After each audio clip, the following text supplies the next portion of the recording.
অভিশপ্ত শয়তান থেকে মহান আল্লাহর নিকট আশ্রয় চাই।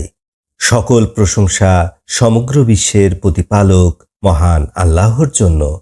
রাহমান ও রাহিম আল্লাহ তাআলার নামে সূরা আল মুমতাহিনা এর বাংলা সরল অনুবাদ শুরু করছি। হে ঈমানদারগণ, তোমরা আমার শত্রু এবং তোমাদের শত্রুদেরকে বন্ধু গণ্য করো না।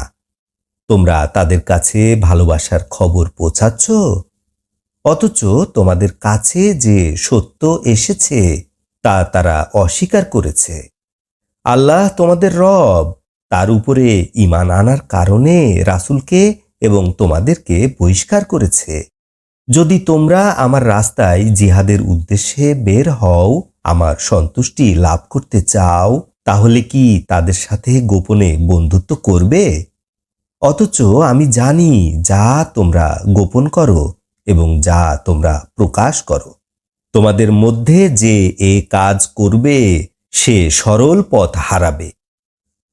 যদি তারা তোমাদের উপরে জয়যুক্ত হতে পারে, তবে তারা তোমাদের কঠিন শত্রুতে পরিণত হবে এবং তাদের হাত এবং জিহ্বা সম্প্রসারিত হবে তোমাদের ক্ষতির উদ্দেশ্যে।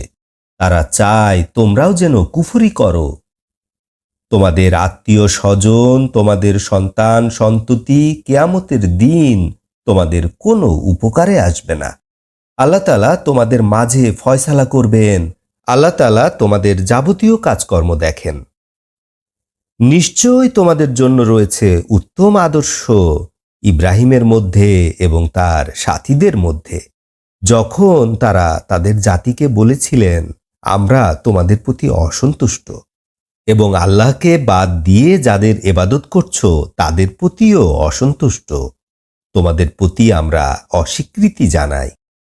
এক আল্লাহর প্রতি ঈমান না আনা পর্যন্ত তোমাদের মধ্যে এবং আমাদের মধ্যে স্থায়ী শত্রুতা বহাল থাকবে। ইব্রাহিম এর একটা কথা ব্যতীত তিনি তার পিতাকে বলেছিলেন, অবশ্যই আমি আপনার জন্য ক্ষমা চাইব।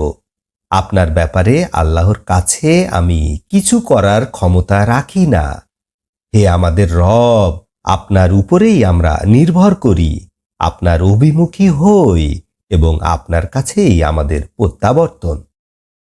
হে আমাদের রব, আপনি আমাদেরকে কাফিরদের শাস্তির বস্তুতে পরিণত করবেন না। হে আমাদের রব, আমাদেরকে ক্ষমা করুন।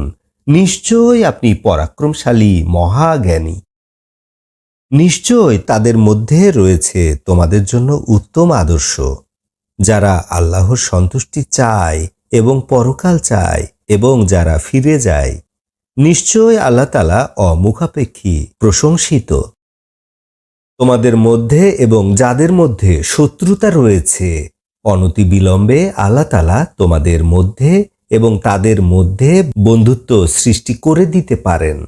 আল্লাহ তাআলা ক্ষমতাবান, আল্লাহ তাআলা ক্ষমাশীল, দয়াবান।